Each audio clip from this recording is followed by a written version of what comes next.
Vous voulez me mener votre enfant en consultation, il a entre 7 et 18 ans. Cette vidéo est faite pour vous, regardez-la bien jusqu'à la fin.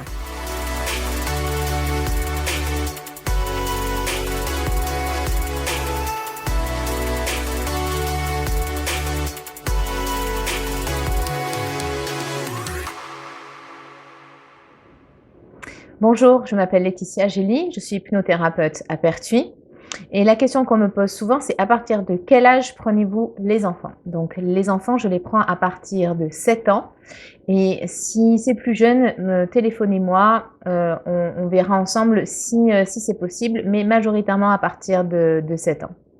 Bien. La première des choses à faire quand vous voulez me mener votre enfant, c'est déjà de lui expliquer que vous allez le mener voir une personne qui va pouvoir l'aider dans sa problématique.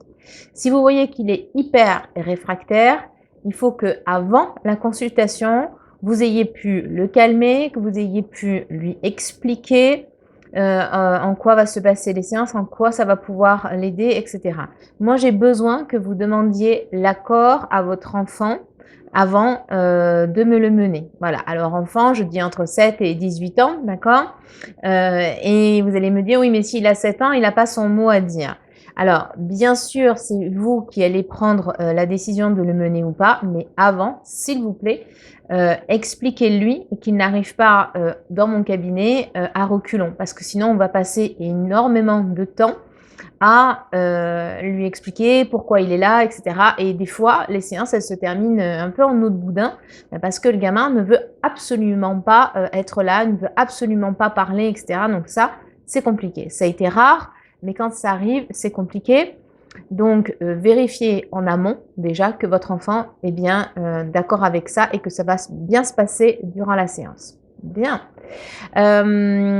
Donc, expliquez-lui aussi qu'il est possible d'arrêter les séances à n'importe quel moment, parce que souvent on a une petite appréhension au départ, on ne connaît pas, on ne sait pas trop comment ça va se passer, on ne sait pas qui est cette dame, etc. Donc on se dit, mais si je m'engage là-dedans, est-ce que je vais pouvoir reculer après? La réponse est oui, évidemment. Donc rassurez-le là-dedans et dites-lui, rassurez-le en lui disant, tu vas voir, et puis si vraiment ça colle pas, si vraiment ça t'aide pas, tu peux arrêter. Moi, je vous demande simplement, comme engagement envers moi, c'est de m'appeler 48 heures minimum avant pour annuler le rendez-vous. Et normalement, vous savez très rapidement si ça va coller ou pas. Donc voilà, merci de prévenir en avance. La deuxième chose, c'est, ok, il est d'accord pour venir, c'est parfait. Sachez une chose très importante, c'est que nos enfants travaillent beaucoup plus vite que nous. C'est-à-dire que eux, une fois qu'ils sont en accord pour venir, une fois qu'ils sont en accord pour travailler sur eux, ça va très très vite, ça va beaucoup plus vite que nous. Voilà, donc ça, c'est une bonne nouvelle. C'est pour ça qu'il faut vraiment leur demander leur accord et vraiment leur expliquer avant.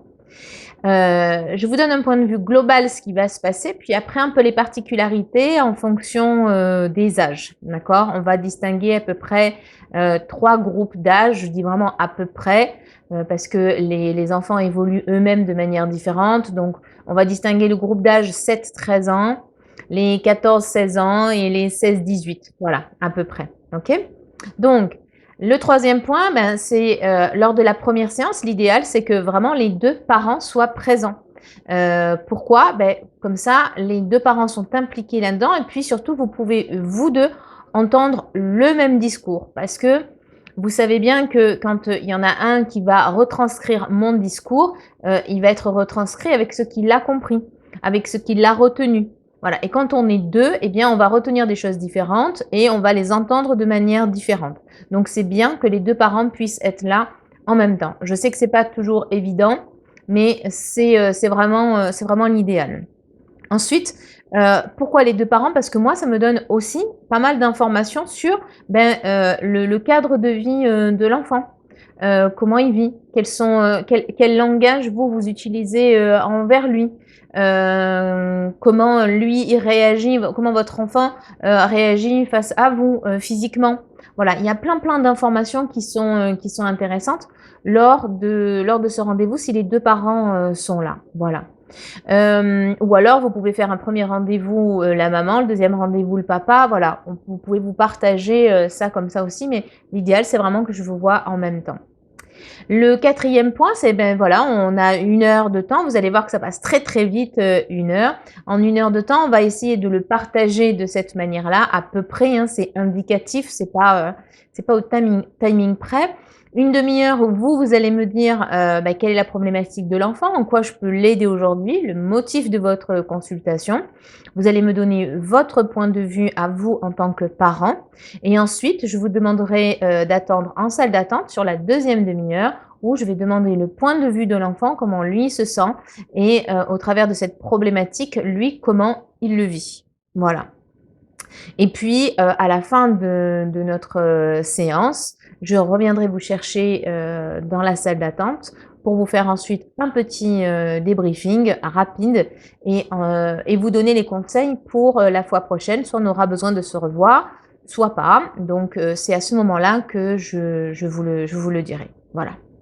Ensuite, il est très, très important d'entendre la chose suivante et je sais que pas tous les parents sont prêts à l'entendre, mais il est important, que vous puissiez, l'entendre aujourd'hui. Je vais vous le dire dans cette vidéo et je vous le dirai très certainement, en consultation. C'est que vous me meniez vos enfants pour travailler, sur eux parce qu'ils manquent de confiance en eux, parce qu'ils sont toujours en train d'aller chercher la reconnaissance, parce qu'ils ont du mal à se défendre à l'école, parce qu'ils sont toujours en train de chercher l'amour et cetera et cetera.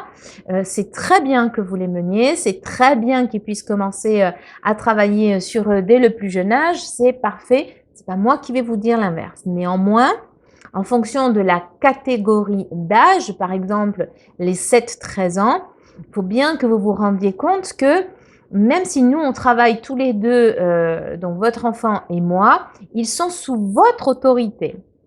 Ce qui veut dire que si nous, on se voit 1 fois par semaine, 1 fois tous les 15 jours, eux, ils passent beaucoup plus de temps avec vous. Donc, concrètement, ça veut dire que si vous-même, en tant que parent, et je parle des 2, hein, si vous-même, en tant que parent, vous manquez de confiance, vous manquez de reconnaissance, vous manquez d'estime, vous manquez d'amour, eh bien forcément, c'est ce que vous allez retranscrire chez vos enfants, c'est ce que vous allez leur donner. Donc, il va être très souvent important, vous aussi, de travailler sur vous. Il faut que vous ayez conscience que votre enfant va baigner dans cette ambiance-là, d'accord? Il va baigner avec votre discours à vous, il va baigner avec vos mots à vous, ce que vous lui dites au quotidien et dont vous ne vous rendez pas compte. Donc, j'entends bien hein, que c'est complètement inconscient et que vous ne le faites pas exprès, évidemment, mais c'est pour ça que je vous le dis dans cette vidéo, pour que vous ayez conscience que votre enfant baigne avec vous et que si vous-même, vous n'avez pas ces qualités-là, ces qualités, prenez pas par opposition à défaut, d'accord? Je suis pas en train de vous dire que vous avez des défauts, d'ailleurs, on en a tous. Mais si vous manquez de tout ça, il va être quand même important que vous puissiez en prendre conscience et travailler dessus. Vous prenez le thérapeute que vous voulez, vous travaillez avec moi ou d'autres personnes, ce n'est pas mon problème. Mais si vous demandez à vos enfants de travailler sur eux, à vous aussi, très souvent, de travailler aussi sur cette problématique-là. Pas toujours, donc vous pouvez me demander conseil, savoir si, d'après moi, ça serait bien que vous aussi travailliez sur vous ou pas. Pas toujours, mais vraiment dans une grande majorité. Pour les 14-16 ans, eux, ils sont plus en mode rébellion. Donc, ça marche un peu plus, c'est-à-dire que quand je vais leur expliquer certaines stratégies justement pour se centrer sur eux, pour avoir plus confiance en eux, etc., ça va plus leur parler, mais néanmoins, ils sont quand même chez vous, ils sont quand même empreints de cette autorité que vous avez vous en tant que parent. Donc là aussi, ça peut poser problème. Évidemment, au-delà des 18 ans, c'est un peu moins gênant. Donc dans les 16-18, généralement, ils ont une personnalité un peu plus affirmée. Donc ça va un peu mieux. Mais effectivement, tant qu'ils vivent chez vous, ils sont empreints de votre discours. Donc voilà, juste entendez que le travail sur vous est aussi important que le travail que fait votre enfant et surtout pour les 7-13 ans, d'accord? Alors ne vous enfermez pas dans ces tranches d'âge que je viens de vous donner, sont vraiment à titre indicatif. Ne vous dites pas, bon c'est bon, elle a 14 ans, j'ai pas besoin de travailler sur moi. Elle a dit dans la vidéo, donc je me dédouane.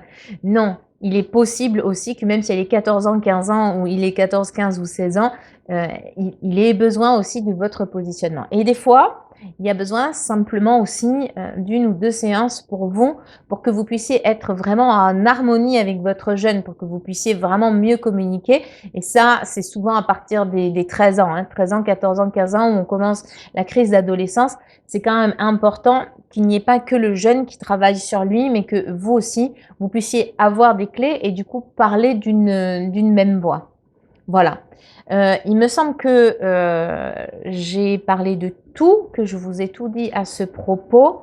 Si ce n'est pas le cas, je vous ferai une autre vidéo. Pendant notre consultation, n'hésitez pas à me poser toutes vos questions. Si vous en avez oublié, à me les poser ensuite après la séance par SMS ou message vocal. De toute façon, je réponds. Je prends le temps dont j'ai besoin, mais je réponds de toute façon. OK? Bien. Donc si je ne vous ai pas encore vu et que vous avez vu cette vidéo avant, eh bien, je serais ravie de vous rencontrer. Si on s'est déjà vu, eh bien, je vous dis à la prochaine séance et dans tous les cas, je vous souhaite une excellente journée. À bientôt.